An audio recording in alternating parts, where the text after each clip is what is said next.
واش بصح لعبه فري فاير غادي تحضر من المغرب هي ولعبه روبلوكس؟ عاد بزاف ديال اليوتيوبر هضروا في هذا الموضوع وبزاف ديال الناس بغات تاكد من هذا الخبر واش بصح ولا ماشي بصح.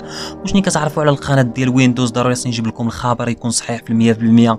هادشي اللي خلاني نمشي نقلب ونبحث، وبصح الدراري لقيت بان الملف ديالهم تجبد في البرلمان وحاليا ما مصدقينش عليه. وشنو اللي خلى السبب يتجبد الملف ديال الفري فاير؟ حتى هو السبب هو لعبه ديال روبلوكس لقاو فيها بزاف ديال الاستهلاك ديال الوقت ديال الدراري الصغار، وابار الاستهلاك ديال الوقت لقاو فيه بزاف ديال الاغتيالات والضحايا ديال الدراري الصغار. وراكم عارفين لعبه روبلوكس دايره بحال فري فاير، هي تقدر تصوب الخرائط كما بغيتي نتايا، ولو مطور ديال اللعبه ديال روبلوكس عطيك الصلاحيه ديال كما بغيتي تصوب الخريطه. تقدر تصوب شي خريطه يبقى يلعب فيها بنادم وتفتح له الكاميرا وتشوف شنو كيدير. فهمتي؟ هادشي اللي كيخلي خاطر للدراري الصغار يلعبوا روبلوكس الدراري. وفي نظركم نتوما واش بغيتوا تحذف فري فاير ولا ما تبغيتوهاش؟ علاش؟ ولا تحذفت راه غادي تكون كارثه في المغرب وحيراك الناس اللي كيشوبيو.